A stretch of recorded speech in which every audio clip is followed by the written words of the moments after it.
Harka fuune daawwattootaaf dhaggeeffattoota Qaanqee Show nagaan keenya jaalalaaf kabajaa bakka isin jirtan hundumaatti isin akka qabuuti kan jedhu qopheessaan qophii Qaanqee Show ana Habtaamuu Lamuuti. Har'a utuun qoosaatti hin deemin utuun eessatti iyyuu hin deemin injifannoo guyyaa har'aa galmeeffame baay'ee waan itti dhaga'ameef waa injifannoo kan har'aan amma tokko dubbachuu barbaada. Niyyaadadda guyyaa muraasa dura obbo Jawaar gammuu waa'ee kanaa maxxansanii Facebook isaa irratti sheerii godheen ture. Dhuguma wanti kun hin ta'a jedhee yaadne yommuu san har'a garuu gaafa hirribaa kee oduu gammachiisaa oduu breaking news jedhamee gallakkifame kana gaafa arge akkana siree keessaa utaaleen beekwani baay'ee natti tole injifannoo guddaan galmeeffamuusaa. Caamsaa 20 keessa mootummaan TPLF bara dargiitti kuffinne waggaa 25ffaa itti yommuu see dibbee rukuttee asiif achi utaalaa dhufuusaa nutti tarcaasaa turanii ijoolleen Oromoo qeerroon Oromoo injifannoo kana galmeessuu keessa itti baay'een gammade. Kun injifannoo isaan dargii kuffisan caalanni kun injifannoo hiriyaan qabneedha. Kanaaf warreen wanta kana irratti hirmaattanii injifannoo hiriyaan qabne kana nu galmeessitan galataaf guddaan isiniif qaba. Keessatti yoo waan kana irratti akka mata duree ta'e kan irratti hirmaachaa ture obbo Jawaar Mohammad hedduun si galatoomfadha horii bulisiin jedha Qaanqeen Show. Yoo afeerraa Qaanqee Show fudhattellee maqaa mucaa keetii injifannoo jedhee nu moggaasi. Injifannoo keetii. Baay'ee nutti toleera. Oromoon yoo tokko humne kana duwwaa miti yeroo gabaabduu gidduutti biyya keenya fudhachuu dandeenya. Wanti nurraa barbaachisu tokkummaa fedhiin keenya bilisummaa ta'e duwwaadha. Waliigaltee qabaannee waliigalteen keenya waa'ee bilisummaa Oromoo irratti deemne yoo ta'e biyya keenya harkaan ga'achuun dachii keenya Oromiyaa bilisoomsuun yeroo dheeraa nurraa hin fudhatu. Garuu waliigalteen nurraa barbaachisa. Viidiyoo Facebook keessatti argite kun isin daawwachiisuu barbaada. Mee ilaalaa viidiyoo kana. Viidiyoon kun bineensolii keessa humna guddaa kan qabu, bineensolii keessa goota jedhamee kan beekamu, namni keenya illee Oromoon keessatti iyyuu kan ittiin of waamu leenca, shanyii leencaa jedhee kan of waamu leenca. Leenci kun bineensa hundumaa caccabsee humna isaatiin kan bulchuudha. Gootummaa qaba. Garuu dogoggora tokko uume. Dogoggora hiriyaan qabne uume. Leenci nyaachuu barbaade nyaata nyaatu kana gafarsa tumaamessa cooma kana lafaan kaawwatee haddoo godhee kuffifatee irratti garuu wal nyaate. Gafarsa nyaachuu dhiisee walii isaatiin wal nyaate. Gafarsa lafatti dhiisee walii wal cuffachuutti ka'e. Gafarsa lafatti dhiisee walii isaatiin wal arrabsuutti ka'e.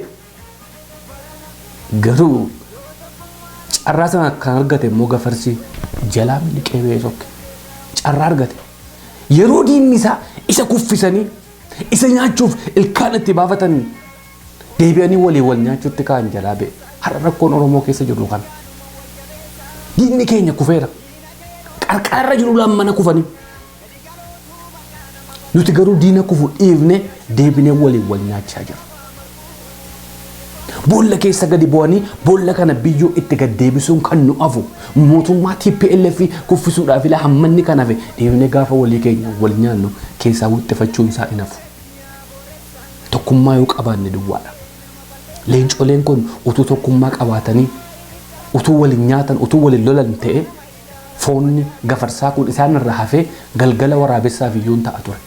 Biyyi keenya nurraa hafee olloota keenyaaf iyyuun ta'a ture. Qabeenyi keenya nurraa hafee uummata ollaa keenyaa jiru sabaaf sablammootiif iyyuun ta'a ture. Nuti isa dhiifnee waliin wal nyaachuutti kaane. Waaqayyoon wal nyaachuu kana nu hambisu.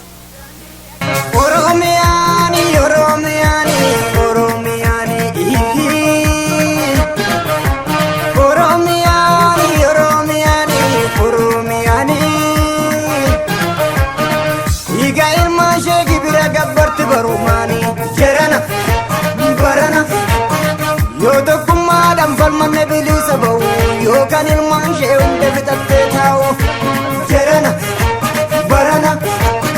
Yo tokkummaa falmanne walaaba ba'u yookaan ilmaan ishee hunda fixattee taa'u.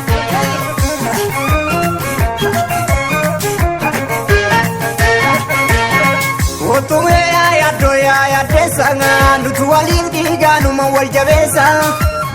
Ina ke boresa gadi galotu makana mabaleza يا شماليا بالتلفا مرقو قبانا ما يدارم مداد الصور من ما نرقو وطومي يا يدو يا يدسن يا لالا تو واللسنا وقيزا إنا كي بورسيا بورسن نما يركو تو كي نما بلسا يا شماليا بالتلفا مرقو قبانا ما يدارم مداد الصور من ما نرقو كمبرا فيديو yeroo darbe waraabee maxxanse irratti gaaffiif deebii namoota lamaafan godhee ture.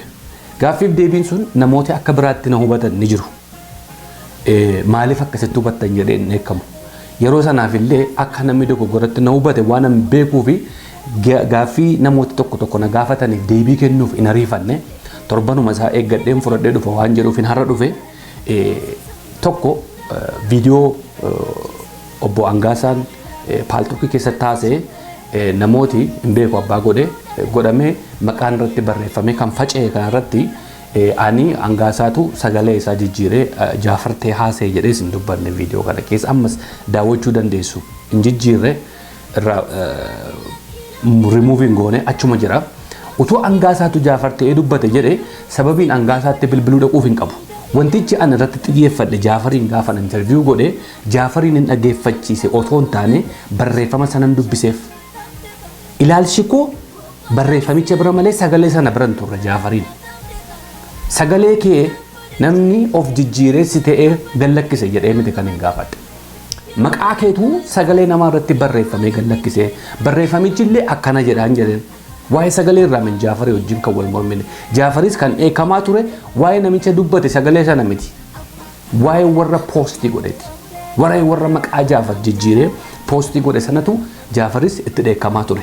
Angaasaan dhuguma jarjareera baay'ee natti jarjaree jechoota hin taane illee anaan jedhe jechoota yeroo ammaa meeshaa diinni ittiin Oromoo cabsu jechoota waa'ee gandaa waa'ee gandummaa anaan jedha waa'ee gandummaa kana nan qabaaf hin qabnee koo kana jedhee waan hin sitti hin qabnu dalagaan kooyyuu sana ibsuu danda'a dalagaa duwwaa mootoo hin taane hawaasan keessa jiraadhu magaalaan keessa jiraadhu uummata Oromoon keessa jiraadhu artistoota Oromoon wajjin jiraadhu eenyummaa koo ragaa ba'uu danda'u sana waa'ee gandummaa lakkeen akkas jedhee waan an keessa deddeebi'ee isiniif ibsuuf tokko hin qabu dalagaan koo eenyummaa koo hima namni nama hojjete ammi Oromoo keessatti ammoo na hojjechaa ture keessa kan faarfamaa jiru hin jiru.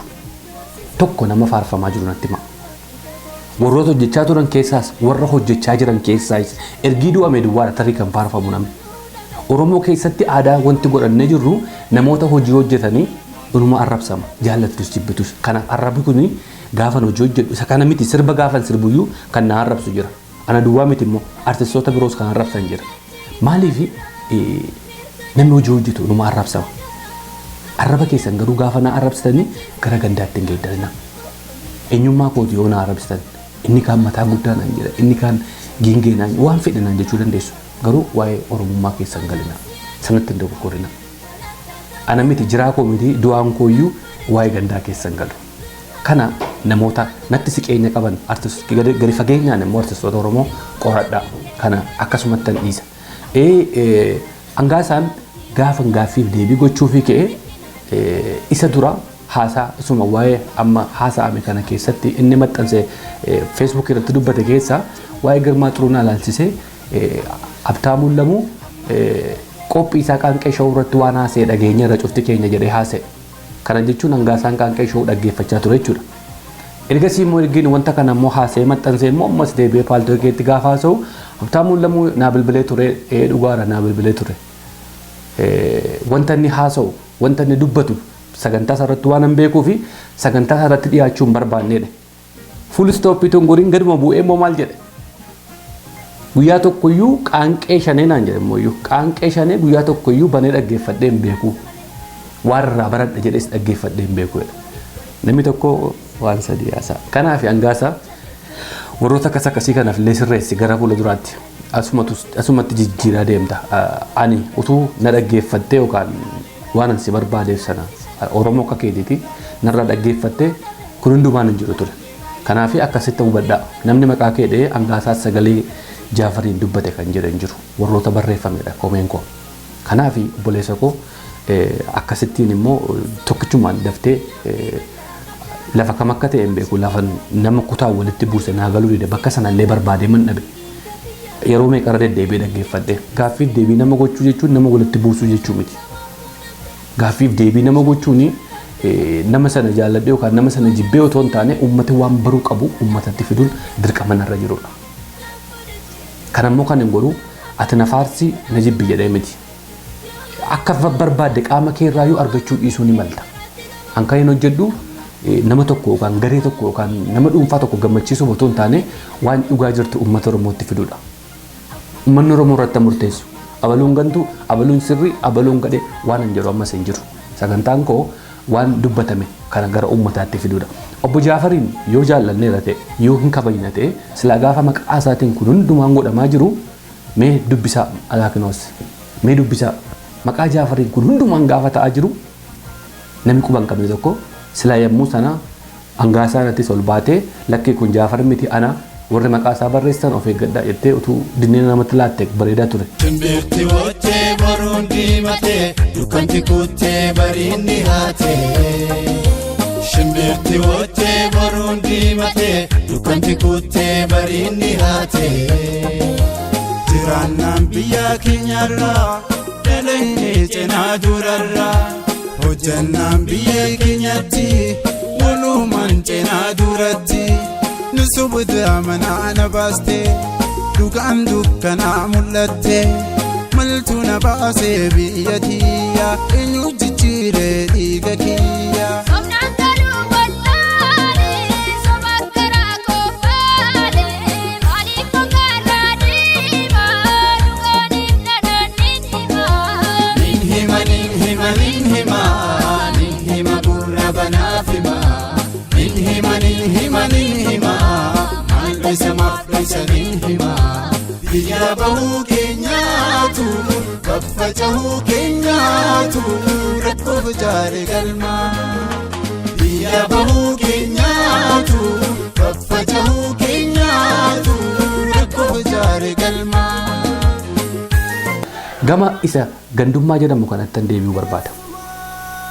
Gandummaan kuni maanni maraataan nama cufa akkuma isaa maraataa siyaa jedha Oromoon. Maraataan ofii waan maraatee jiruuf namni cufti akkuma isaa maraatutti fakkaata.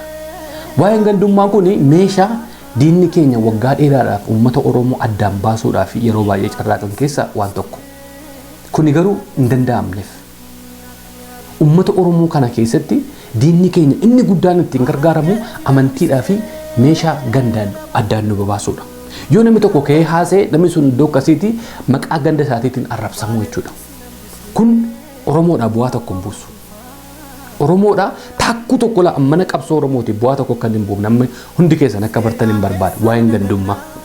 Nama rakkina qabu rakkina sasanaa ati rakkina qabdu jennee yoo itti himne duwwaadha kan furmaata argatu.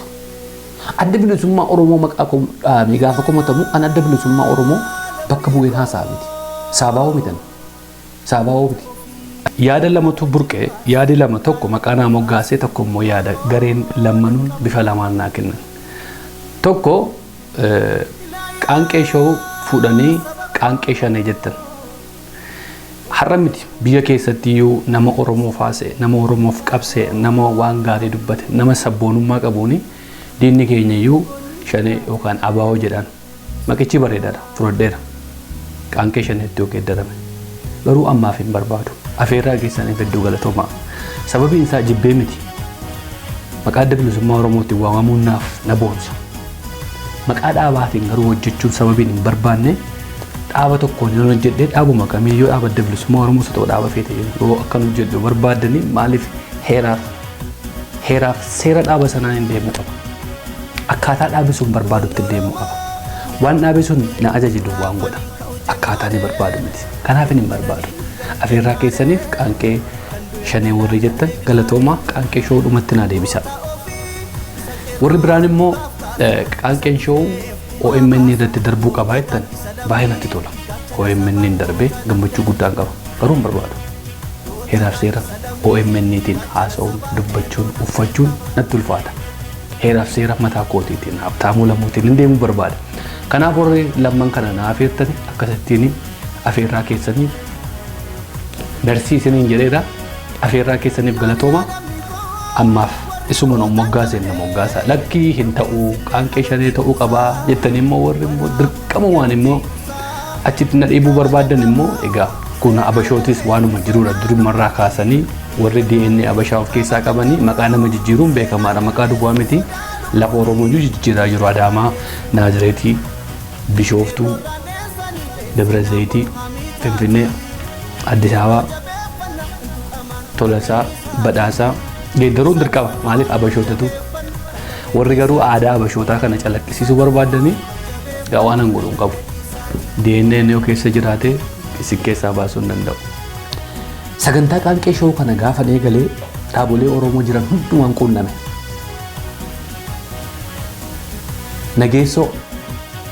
Nageessoodaa quunnameera. OFC irraa. Jechoota ati Feesbuukii keessatti dubbattu jechoota babbareedaaf uummata Oromoo ijaaru waan ta'eef karaa qaanqee showuu akka inni darbuun barbaada jedheen afeerraa godheedha. Feesbuukii kootiin. Baatii 3-4 yeroo reefi jalqabe. ODF'dhaafis akkasumaan godheef. ODF'dha obbo Leencoo Baatii bilbila isaanii barbaadee fi obbo Leencoo Baatiitiif guyyaa 3 bilbilee fi ergaa dhiiseef. They never call me back.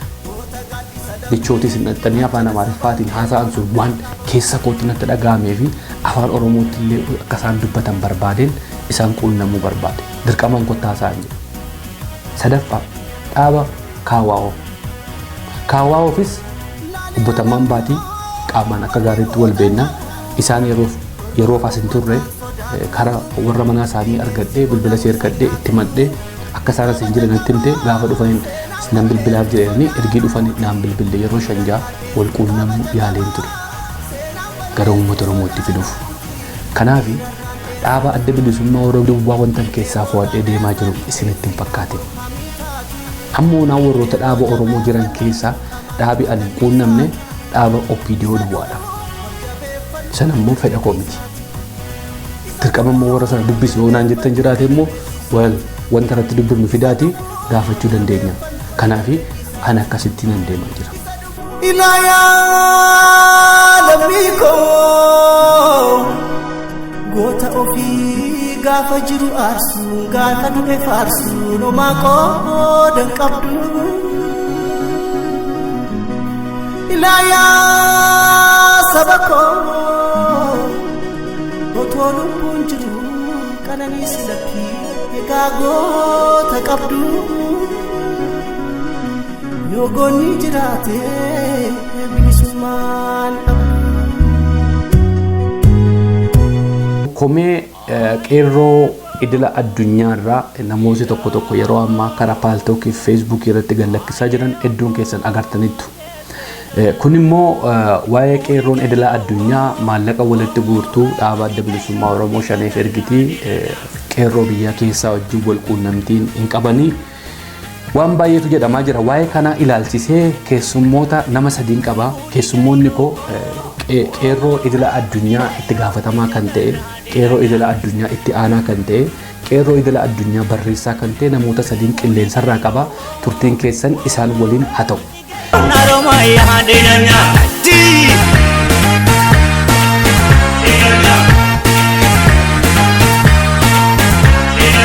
Mambo demandi, Kagero demandi, Kanjini demandi, Nakamter gimpi gupa wakakatan. Nuti kairo najo gupa dilanya. Mee tokkooni gara waltajjii tolba'anii maqaa keessanii fi itti gaafatamummaa keessan qeerroo naannoo idil addunyaarraa natti himtu. Ani Tashoomaan jedhama. Lixa Oromiyaa Wallagatti dhaladhe. Jaarmiyaa tumsa qeerroo idil addunyaa koree boordii walitti qabaadha. Tole. Ani immoo maqaan koo Firoomsaa jedhama. Itti aanaa qeerroo idil addunyaati. Iddoon itti dhaladheedha naannoodhuma Amboo jedhamudha. Kanuma fakkaatadha. Tole. Anillee maqaan koo Gammachuu jedhama. Kan itti dhaladhe godina Suulidaati magaalaa Shashamanneeti. Barreessa International Qeerroo Support Group yookaan gargaarsa qeerroo addunyaati jechuudha. Tole hedduun isin galateeffadha obbo Tashoomaa dura ta'aa qeerroo idil addunyaa itti aanaa qeerroo idil addunyaa obbo Dargaggoo Firoomsaa waan jedhe wayyaa Dargaggoo Firoomsaa sadaffaan gammachuu barreessaa qeerroo idil addunyaa afeerraa qaanqee show fudhattanii sitti argamuu keessaniif guddaan isin galateeffadha. Mee gara dura ta'aatti gaaffii tokko achirraan eegala. Kaayyoon qeerroo idil addunyaa maali? Hundeeffamni isaas maali? Kaayyoon isin irratti hundeeffamtanii itti gaafatamummaan keessan eenyuu fi gabaabsitanii yoo nu ibsitan kana? Baay'ee gaariidha. Egaa durumaas ka'uu yoo barbaade qabsooni Oromoo yeroo dheeraa gaggeeffamaa tureera. Edda gabrummaa jalatti uummata Oromoo kufeeti qabsoon kun gaggeeffamaa ture. Qabsoon kun abbootiirraa gara dhalootaatti darbuudhaani yeroo ammaa biyya keessatti dargaggeettiin walumaa galatti qeerroo jedhamanii kan waamamanii ijaaramanii qabsoo kana gara xumuraatti geessuudhaaf sochiirra jiru. Qabsoo kana tumsuudhaaf biyya alaa keessaa yeroo adda addaatti namoonni dhuunfaadhaanis gareedhaanis maallaqaanis beekumsaanis gargaaraa turani. Inni kun garuu walitti dhufee humna ta'ee qabsoo sana utubee bakka tokko ga'uudhaaf waan hin dandeenyeef gaaffiima qeerroo bilisummaa biyya keessaatiin maaliif gargaarsi kun karaa jaarmiyaa tokko jaarmeen funaanamu saduutiin uummata Oromoo biyya adda addaa bara jiran wajjin wal quunnamuudhaan bara 2014 Noovembar keessa walitti dhufnee mari'annee ji'a 3 waliif adda mari'annee booda tumsa qeerroo idil addunyaa kan jedhu biyya Ameerikaa Waashingtan DC keessatti hayyama guutuu wajjiniin baafne. Kunis kaayyoonsaa biyya keessatti qabsoo qeerroodhaan gaggeeffamaa jiru kana gara xumuraa akka ga'uudhaa fi diinagdeef beekumsaan utubuu isa jedhu of keessaa qaba. Yoggaa hirree ilaallu gara torbaatti qaba. Kaayyoo torbansaa sana amma fiixabeessuudhaaf yeroo fudhata waan ta'eedhaafi torbansaa garuu naannoo dhuma tokko irratti kan inni hundaa'u. Inni kunis qeerroo biyya keessaa lubbuusaa bakka bu'umsa hin qabne kennee gabrummaa xumuruudhaaf bara bilisummaa uummata isa hafeef argisiisuudhaaf socho'aa jiru. Akka qabsoon kun gara fuulduraatti tarkaanfatu beekumsaanis maallaqaatiinis utubuu yookiin gargaaruu isa jedhu irratti kan hundaa'edha jechuudha. Tole. Noo asirratti dabaluu? Noo dabaluun barbaadaa galatoome. Firoomsaadha. Akkuma beekamu qeerroo idil addunyaa maaliif dhaabbate isa jedhu obbo Tashoomaa nutti himeera. Haa ta'u malee immoo qeerroo bilisummaa gargaaruudhaaf biyya keessaa gaafatamne ijoolleen kun qalamaaf daftara qabatanii mootummaa Itoophiyaadhaan yeroo yeroodhaan ajjeefamu, yeroo yeroodhaan hidhamu, yeroo yeroodhaan dararaa ijoollee keenya irratti qaqqabaa reebamu. Kanaaf maal goona teenyee ilaaluu manna ijoolleen biyya ambaa keessa jirru akka gaariitti jiraachuu dandeenya, akka gaariitti jiruun keenya baay'ee kan nama gammachiisudha. Kanaafu teenyee ilaaluu manna ijoollee kana ammuma dandeenye maaliif hin gargaarre kan jedhu walitti gurmoofne haasofne ijoollee kana gargaaruudhaaf kan dhaabbanne jechuudha. Kanaafuu nuti biyya ambaa keessa kan jirru ijoollee kana akkuma obbo Tashoomaan jedhetti beekumsaan qarshiidhaan gargaaruudha. Yookiin immoo deemsa nuti itti himuu dandeenyu ijoolleen ofiidhaaf gurmaa'anii akka gaariitti Oromiyaa keessatti hojjetaa waan jiraniif isaanuma utubuu gargaaruudhaaf dhaabbanne jechuudha. Tole, hedduun si galateeffadha. Horaa bulaa obbo Tashoomaa fi Firoomsaan galata guddaa qabdu. Gaaffiin inni itti aanu mee gara obbo Dargaggoo Gammachuun dubbanne inni moonaati. Yaa inni dubbanne. Tole amma carraa siifan kenna gammachuu. Haala yeroo ammaa kana deemaa jiru atis quba qabda.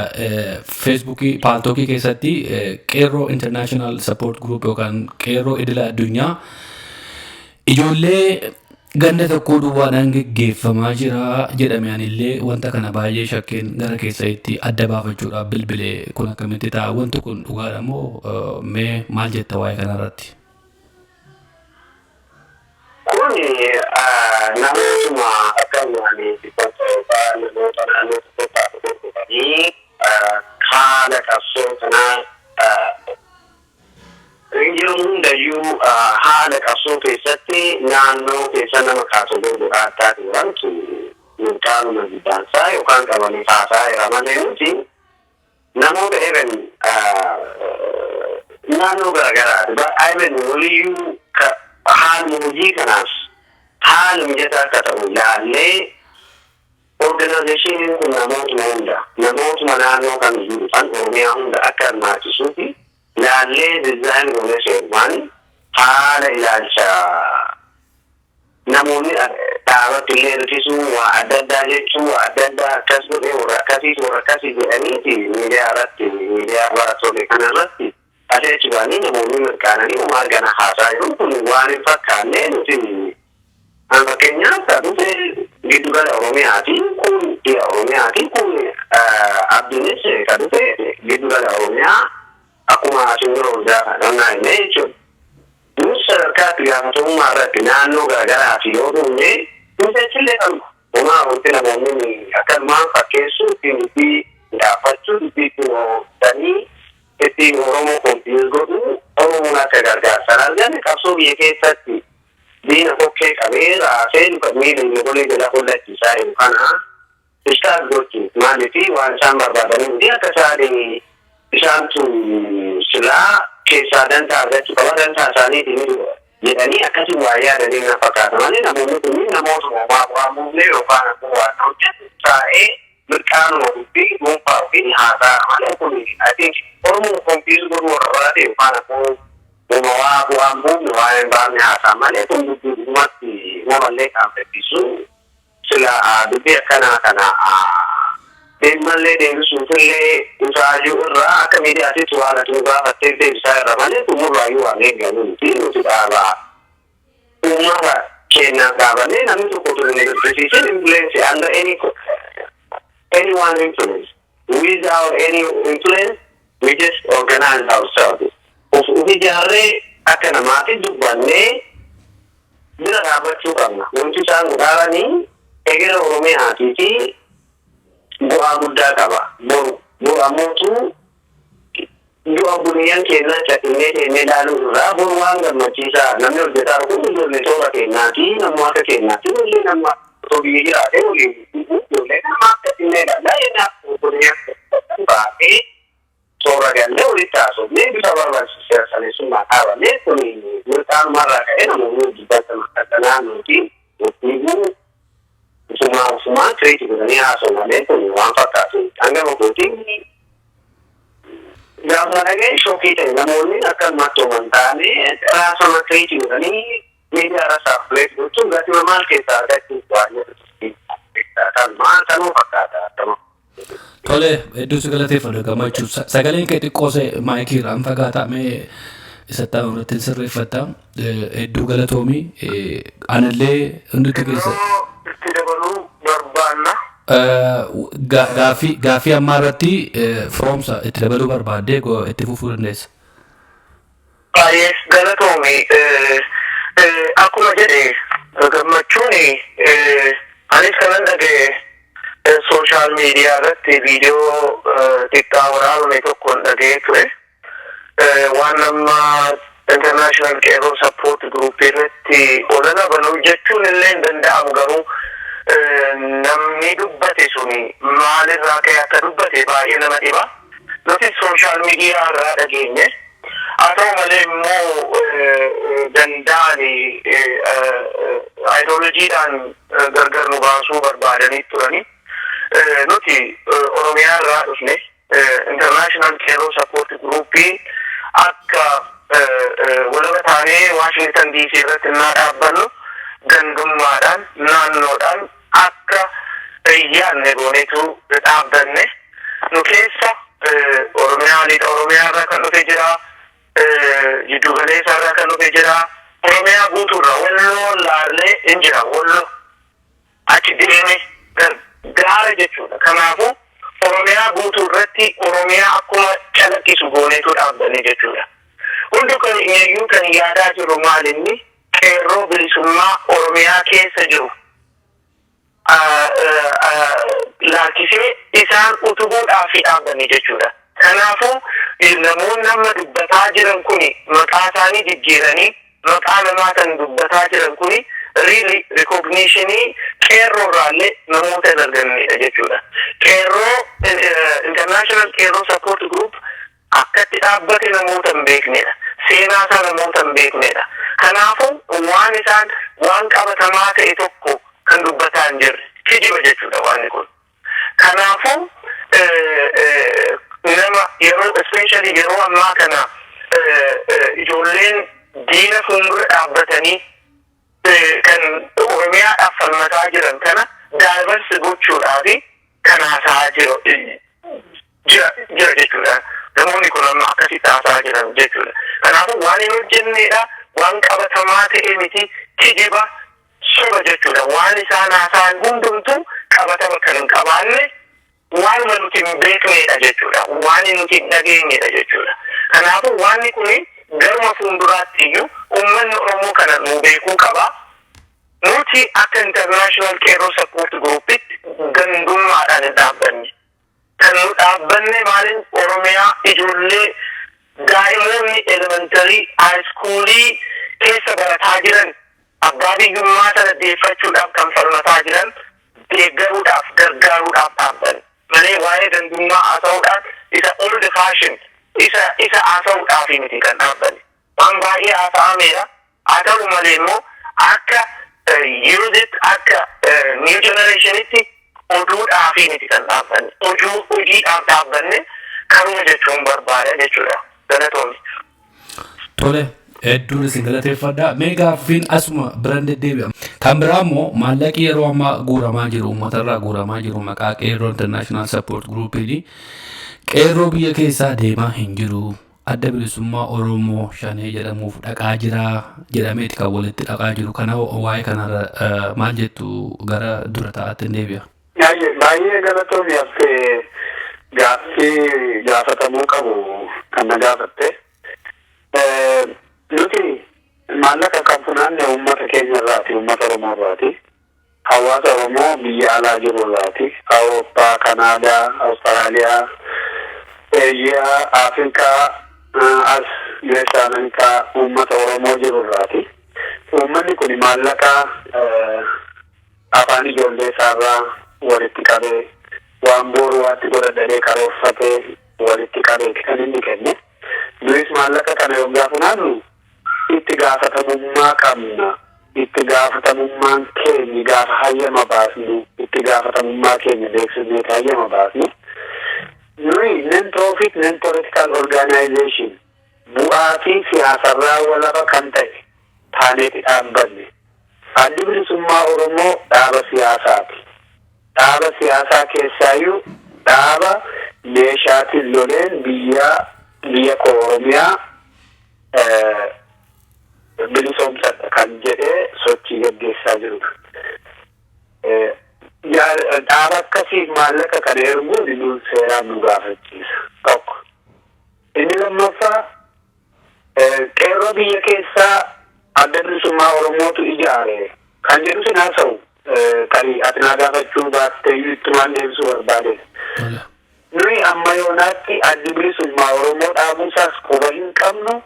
Qeerroon adda bilisummaa Oromoo na dhaabe hin jenne, addi bilisummaa Oromoos natu qeerroo dhaabe hin jenne.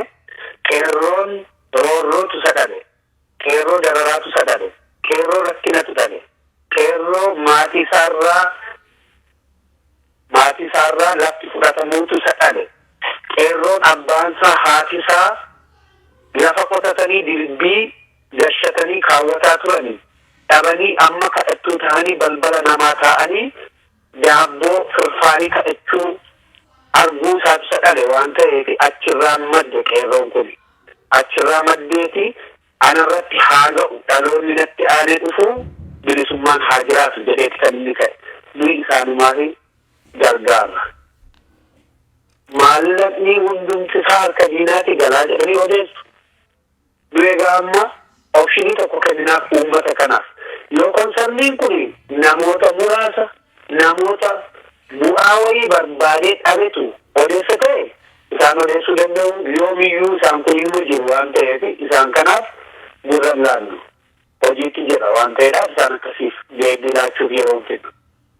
Garuu yoo konsarnii uummaticha yookiin hawaasa maallaqa nutti kenneef ta'e oopshinii guddaa tokko kenninaaf. Inni kunis nama amanamaa ta'e jaarsolii sadii haa filatan nama icciitii eegu isaa booda maallaqni amma akka funaaname eessa akka deeme maal akka hojjete akka hojii karaatti isaan targisiifne uummataaf akka isaan diskiloos godhan goona. Kan funaanasi ololadha. Ololli immoo inaasa'ama ajaa afaanii fi xiraa sammuu abbaan irratti hin beeku. Ijuma kana deemsisaa jirurraa kana ta'e dhugaan sitti waa takka maallaqni qeerroo bira malee iddoo biraa hin deemu. Hospitaala deemee ijoollee miidhamte tiriit godheera. Bosona keessatti ijoollee bosonatti baqattee yuunivarsiitii keessaa akaayii bishaanitti biteera.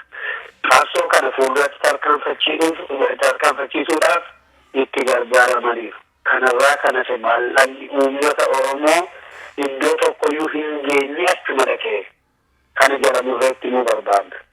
Galatoota. Tole hedduun isin galateeffadhaa horaa bulaa gaaffii baay'ee isinitti hin baay'isu waanuma komii yeroo ammaa kana dubbatamaa jiru duwwaa irratti haasofna jedheetiin isin affeere. Isa dhumaa mee qeerroon biyya alaa fi biyya keessa jiran kuni ciraadhumayyuu wal arganiin beekanii wal quban qabanii jedha mee gammachuudhaaf hin carraa kenna. Gammachuu akkam jetta? Amma kun namoonni nama kireeti godhanii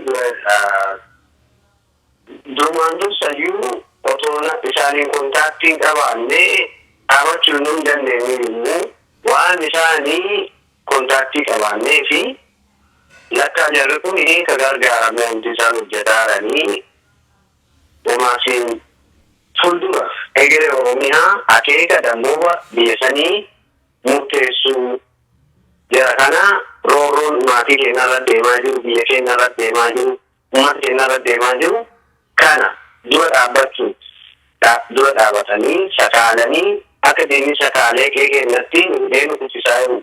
Hidhaan hunda kutanii waan isaan hojjetaaran kana hojii waan argineef gargaaruun isaanii maal fedhuma isaaniitiin yoo dhageeffataa jiraatte ta'e hordofaa jiraate ta'e miidiyaa keerrootiin yeroo hunda aktiviitii kennu waan maallaqa san raasnoolee arginu hunda gabaasaa jiru. Kana otoo isaanii kominikeeshinii qabaanne akkamiin akka gabaasan maallaqallee akkamiin bilbilee akka goonuufi imaajin namoonni ammoo barbaadan kireeti godhanii fedhofiitiin uma barbaadan waan odeessanii fi ittiin fakkeeffachumaan malee illoojikaal. This is illogical, completely illogical. Waan olillee fakkaanne wanta hin yaadameef namni kominikeeshinii qaban, namni kontaaktiin qaban, namni deelii aktiviitii waan godhaa kanneen walquman qabaateen akkamiin olii hojjetan akkamiin maallaqas olii dabarsu kun fakkaatu waan hin fakkaanne kanarratti waan baadhaaniyyuu haasoo barbaachisu illoojikaal waan ta'e namnummaan dubbatu kun deemee ulfaatee hafatu isaan gabaabootiin kan. Tole. Yeroo dabalu? Firoomsaadha? Itti fufi firoomsa. Yes. Okay. Akkuma jedhame kerroo gaatorgee irratti galamee informaashiniin dubbisuun danda'ama informaashiniin achirra jira hundumtu isaantu nu ajaja malee nuti isaan ajajuu hin dandeenyu. Isaan Oromiyaa keessa jiru diina keessa jiru akka barbaadanitti hojjechuu hin danda'ani. Isuma akkuma beektanii daggala keessa bulanii ala bulanii beela'anii naa tokko guyyaatti qixxaadhuma tokkollee ijoolleen hin arganneeti jira. Because of uummata Oromoodhaaf jedhanii. Maaliif teenyee abbaa biyyummaa sana namni jiraatti gargaaramu diinni keenya akkamitti gargaaramuu danda'a? Qe'een abbootii keenya akkamitti irraa buqqifamee kadhataa ta'a qotee bulaan uummata Oromoo jedhaniitu ka'ani. By the way, farankaaniin nama deemaa jiru durii bilbilallee bilbiluu hin danda'an because of money. Rakkoo guddaatu mudatee ture kanaan dura jechuudha. Amma garuu galata uummata Oromoo biyyan bahaa keessa jiranii farankaa isaanii amma danda'anii erga kennanii farankaa sanaan immoo ijoolleen sun akka barbaadanii tiraanspoorteeshinii argatanii ijoolleen rukutamanii miidhamanii mana yaalaa dhoksaadhaan deemanii bilbilallee kaardii bitatanii akka barbaadanitti socho'aa jiru jechuudha. Farankaan suni kallattiidhaan isaan bira deema jechuudha. Kanaafuu namoonni amma akkuma obbo Tashoomaan jedhe nuti dangaan ta'u. Akka international qeerroo sappoorti guruupitti adii magariituu diimaa hin jennu. Abbaan fedhe qeerroo bilisummaa Oromiyaa keessatti gaggeeffamaa jiru kuni anis akka namaatti nan deeggara kan jedhe yoo jiraate balballi keenya banaadha. Kanaan duras kana uummata keenyatti himneerra. Abbaan fedhe jechuudha. Kun yabaluudha, kun diimaadha, kun gurraacha, kun adiidha jennee balballi keenya cufaa miti. Abbaan fedhe dhufee qeerroon kan godhaa jiru kuni anaafis falmataa jira. Abbaa biyyummaa sanaaf falmataa jira jedhee kana mana yoo jiraate balballi keenya banaadha. Akkuma obbo Tashoomaan jedhetti jaarsa filatanii yoo dhufan dookumentiin waan barbaachisaa ta'e waan kuni abbaa feenetti hin kenninu because maqaan isaanii jira, bilbilli isaanii jira. Garuu Oromiyaa keessatti akka argame yoo dhufanii ilaalan dookumentii sana namoota kabajamaniif agarsiisuu dandeenya jechuudha. Kanaan duras miitingii waamnee agarsiisneera.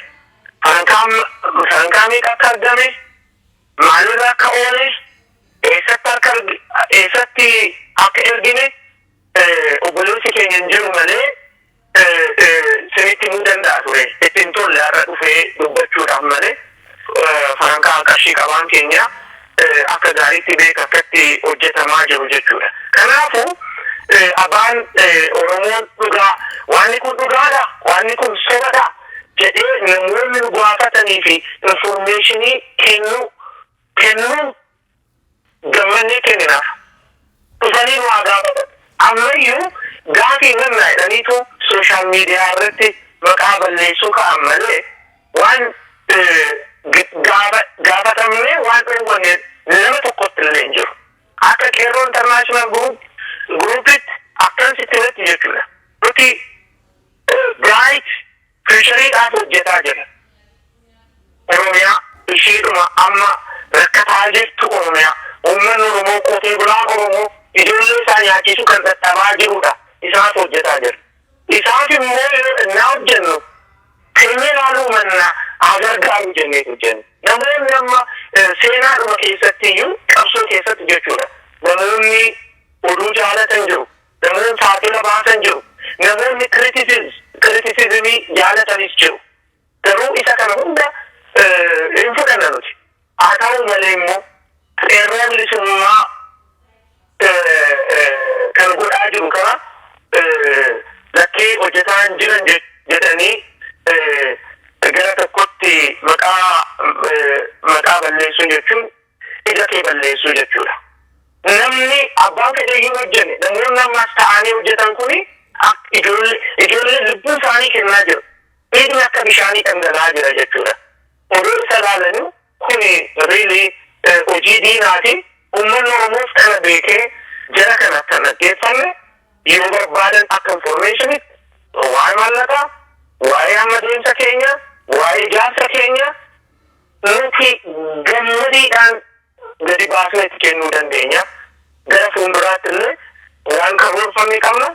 Uummata waamnee waan irra jirus akkatti dhaabbannes iddoo adda addaatti qopheessinee miitingii uummata keenyatti waan jiru itti mannaa jechuudha. Waan biraa qeerroon naannoo tokkotti qofa miti kan dhaabbate. international qeerroo support groupitti jechuudha. Kana irra caala obbo Tashoomaan dubbachuu danda'a. Qeerroon diisitti dhaabbatu malee international qeerroo support group Kanaadaa jira, state adda addaa United States keessa, Atlanta, Minnesota, asillee Washington DC, Dallas iddoo baay'eetti dhaabbatee jira. Awurooppaattis akkasuma.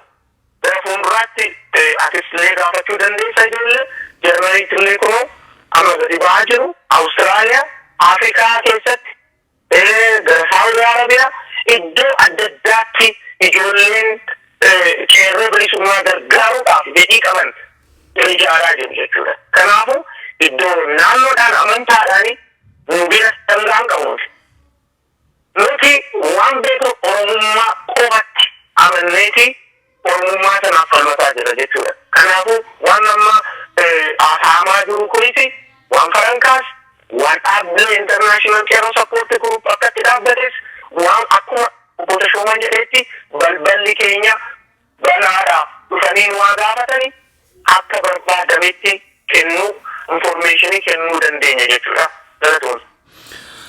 Tole hedduun isin galatoofadha. Qaanqeen showuu qaama qabsoo Oromoo keessaa tokko waan deemaa jiru kana akka duraanii kana callisnee dhuma bira darbuu otoo hin taane bakka dhimmi isaa ilaalu gaafachuu waan hin qabuuf namoota illee gaaffii kana gaafatan illee interviewuun godha jedheen ture nuti wanta dubbannu hin qabnu dubbanneerraa isaanumaan gaafadhu waan naan jiran kanaaf isin duwwaa gaafachuuf dirqame. Dhuma irratti garuu ergaa uummata Oromootiif qabdan sadan keessa wal jalaa fuutanii akka muuziqaatti akka cuuqqootti cafattanii akka afaan keessanii afeerraa isiniif godhaa ergaa uummata Oromootiif qabdanii sadan keessa wal duukaa dubbattanii sagantaa keenya raawwanna. Sagantaa guyyaa biraatti immoo tarii walitti deebina ta'a. Miidiyaalee Oromoo biraarrattis sagantaa keessan hordofuu dandeenya gara fuula duraatti. Itti fufuu dandeessu ergaa uummata Oromootiif qabdan gabaabsitanii. Baay'ee galatoomne ani waan tokko jechuu barbaada. Addunyaa kana keessatti waan tokkoon beekamu jechuun waan hundaa beeku jechuu miti. Kanaaf waan tokkoon yoo beekamne akka waan hundumaa beeknutti of lakkaa'uu barbaachisaa miti. Wanti kunillee wanta calaqqisaa jiruufidha namoota olola oofaa jiru kana keessatti. Kana buuksee waan baay'ee haasa'uun barbaadu garuu gaafa guyyaa isaa hin ba'a waan ta'eef waan tokkoon beekamu waan hundumaa beekamu waan hin taaneef yoo hin beekamne sanaan uummata Oromoo haa gargaaru isa jedhu. Inni itti aanu uummanni Oromoo ololaan xinnoo ishee konfiyuus ta'uu bira darbeera. Sammuun uummanni Oromoo itti yaadu sammuu diinni ittiin waliin hamuuf itti gargaaramuu bira darbeera. Kanaaf warri qabsoo kana gargaaruurra qabsoo kanatti gufuu ta'uu filatanii ofuma isaanii deebi'anii bishaanii taa'urraa kanaaf bu'aa tokkollee akka ofiifis hin arganne qabsoo kanaafis bu'aa tokkollee akka hin buusne of lakkaa'anii akka irraa of qusatanii waamicha dabarsinaafi kan kanaanis gaaf tokko seenaatiin itti gaafatamuun isaanii dhibbaa dhibbatti wanta mirkanaa'aadha. Kanaaf uummanni keenyi kanaan duras lafee dugdaa qabsoo kanaa taatanii qabsoo kana utubanii bu'aa isaammoo maallaqa keessan laattanii beekumsa keessaniin gargaartanii bu'aa isaammoo ijaan argaa jirtu. Qabsoon galma hin geenye itti deemaa jira. Qabsoon hin dhaabbanne itti deemaa jira. Hanga qabsoon deemaa jiruu fi galma gahaasaatti dhiyaataa jirutti immoo wareegamni guddaan hin kaffalama. Kana hundaaf immoo gargaarsi keessatti kanaan dura barbaachisa waan ta'eef olola qabsoo kana gufachiisuuf ta'aa jiruuf gurra hin kennina. Akkuma kanaan dura nu cinaa dhaabbadhaa. Ijoollee lubbuu isaanii laataa jiran hawaasa keenya waan nyaatu dhabee rakkataa jiru. Qabsoo kanaan ofirraa fonqolchuudhaaf diina kana warra lubbuu isaanii laataa jiru haa gargaarru, waliin haa taanu. Warra olola oofummoo ololuma duwwaa ta'ee hafa waan ta'eedhaafi isaaniin gurruma keessanitti hin kennina. Nuti itti gaafatamummaatiin kan dhaabbanne waan siin gumaachitan hundumtuu achuma iddoo qabsootii yaaddanii kennitan sana gaheera. Kana dhibbaa dhibbatti jala murreessinii himna. Gaafa waadaa gallee hojii kana jalqabnes immoo dhiiga qeerroo dhangala'ee fi lafee qeerroo caccabeen waadaa galle waan ta'eedhaaf maallaqni keessan beekumsi keessan hundumtuu idduma yaadan sana gahee firiisaa isuma argaa jettanidha. Inni diinni odeessu oduudha hin dhaga'inaa jechuun barbaada galatoome. Okay. Galatoome dhumarratti waan jechuu barbaaduma inni nu akka qeerroo international support groupitti maqaadhaa fi miti kan hojjennu. Hundumtuu qeerroo keessa kan jiru international qeerroo support groupii kan jiru hojii biyyan baa beektaa jiru biyyan baa beektaa hojii keenya dhiisnee yeroo keenya gubnee kan hojjetaa jiru maqaadhaa fi miti. Isheen amma nuti hojjetaa jiru kuni waa xinnoodha. Obboleewwan keenya garuu xiyyiitii diinaatiin dhumaa jiru. Ijoolleen waggaa torbaa waan gooteen qabdu xiyyiitiidhaan rukutamtee ajjeefamte. Hojiin nuti hojjetaa jirru kuni waa xinnoo tokkodha jechuudha. Kanaafuu maqaadhaaf jedhanii international qeerroo support group maqaa xureessuudhaaf organizationii kana maqaa balleessuudhaaf namoonni qubaan lakkaawamanii sooshaal miidiyaa irratti walaloon isaanii baay'ee gaddina. Haa ta'u malee immoo akka isaan yaadanitti maqaadhaaf osoo hin taane nuti oromummaadhaan hojjetaa jirra jechuudha. Uummanni keenya kana akka qulqulleeffatu ergaa kanan dabarsuu barbaadu waan kana akka qulqulleeffatu. Waan amma afaamaa jiru kun dhugaa miti jedhee akka gaafatu ergaa koo kanan dabarsuu barbaade. Because waanni kun akkuma siin jedhetti namoonni amma maqaadhaaf lola banaa jiran kun deemee torbaan lama haasa'ama malee dhuma waa lama dhugaa waan soba ta'eef jechuudha. Kanaafuu sobni kun immoo akka dibaayidin hin goone akka qeerroo gargaarsaa hin arganne akka hin goone uummanni Oromoo biyya hambaa keessa jiru hundumtu of gaafatee qeerroo bilisummaa Oromoo biyya keessatti hojii hojjetaa jiru kana akka deeggaran akka gargaaran akka cinaa dhaabbatan gara fuulduraatti immoo yoo cinaa dhaabbatan qarshiidhaanis beekumaanis yoo gargaaran qeerroon biyya keessa jirtu kun akka gaariitti fincila xumura garbummaa sana akka ijaan arginu dhiyeenyatti waadaa isaanii galla isaanis waadaa galaniiru hin dhaabbatu. Kanaafuu yeroodhaaf jettanii namoota muraasaan kun maqaa nama xureessuudhaa kan calqaban kana akka gurran kennineef jedha. Galatuumeetis qaanqeeshoo gara fuulduraatti illee walumaan hojjenna. Walumaan qabsoo kanaaf akka utubnu akka gargaarru jedha. Guddaa galatuume obbo ta'u artiisaaf ta'amu. Yaa gaddabaabsee waa tokko lamaan jedha. Tole. Mammaa kan jalqabaa odeessaa jalaa chakkisuun salphisuu jedha Oromoon. Namoonni kunneen namoota waa hojjetaan jirratu waan lafa ta'anii fi lafuma ta'anii mirqaan adda addaa fi maybe mirqaanuma adda addaa fi waan kana waan haasa'aa jiranii fi maybe Oromoo konfiis goonee wanta nuti dantaa keessaan qabne kun aadan qabu jedhanii kan godhaa jiraachuu danda'u. Ammootu wanti isaan olaalan tokko Oromoo propagaandaanii wayyaaneen halkanii guyyaa jilmaa dhakaatti guuttee dadhabdu manni Oromoo propagaandaa ol fagoo deemeera. Baay'ee fagaatee bakka isaan yaadatu. Propagandaan somnaa, propagandaan addadiinaa, propagandaan bu'aa isaan qeerroo buusaa jiran kana warra kana harka danqinaa jedhanii warri yaadaa jiran kun hin sobaayeru.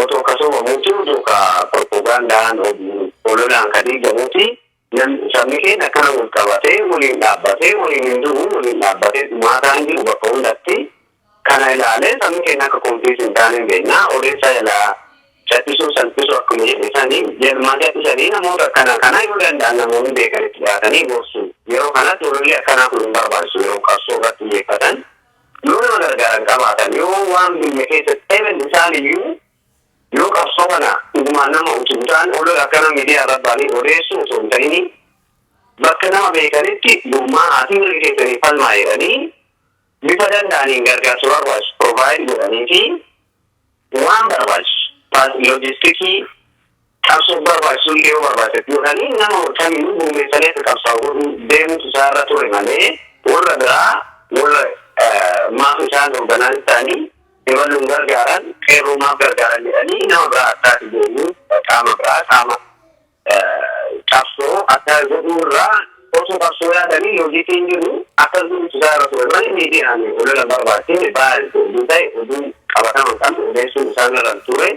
Oromoo, I hope Oromoo kana nobody never listen to these kinds of bad like information. I'm mega kana million again. Garuu deebisuma namoonni akkamitti malee namoonni keessattuu biyya kana jiran kompiitar kan ta'an namoonni tokko deemee deebisuudhaaf atilee mootota qaama miidiyaatti nu gaafattee galatoomii gaafachuu keetiifi kana gamna biraa kana ilaaltanii qabsoo kanarraa namoonni tokko akkuma qara deeggartanii akkuma qeerroo deeggartanii akkuma ijoollee keessan obbolaa keessan biyya keessan mataa jiru. Nuti salphina guddaa keessa jirra namni dubartii dhaqanii keessa ajjeesaa jiran jalatti ajjeesaa jiran dardarra darbanii dhiira akka fedhan godhanii gatanii dubartii darbanii. Dubartiin kabajaa qabdii akka saba keenyaatti illee ta'ee safuun baaliu keenya hundatuu biroo ta'ee cabaa jira qe'ee keenya irratti salphataa irraa diina hamaan fiitamaa irraa kanarratti haa xiyyeeffatu namni keenya olola akkana kana gurraa jalaa qabatu.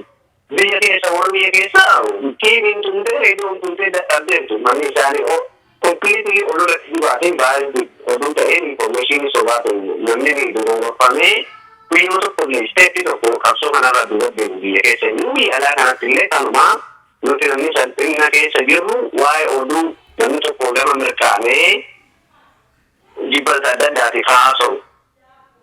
Kanaan akka onneen dogongorfamne jennaa kanuma artist Absaamu hojii hojjetaattu baay'ee galatoomii galata guddaa qabdaa si galateeffachuu barbaannaa nu gaafachuu keetiif dubbii kanallee dhugamu sobaa jettee addaan baasuu nu gaafachuu keetii fi hedduu si galateeffannaa baay'ee galatoomu siin jedha ulfaadhuu nagaatti naatu kanuma jechuudha. Ayyee anis gama kootiin hedduun isin galateeffadhaa fedhii qabaatanii asitti argamu keessaniif horaa bulaa. Egaa Koreenis iddoo adda addaa keessa jira biyya adda addaa isteetii adda addaa jettaniitu amma warra DC keessa jirtan namoota 7 jedhame keessa namoota 3tu jira isin gaafadhee gaaffiif deebii quubsaa seenaa gochuu keessaniif guddaan isin galateeffadha horaa bulaa. Injifannoon ilmaan Oromootiif qabsoon itti fufaa. Beeki deeman kaamani deeman daajima deeman akaroon baalee gubbaa wal kakkaatan nuti geeroon Oromoo taanina.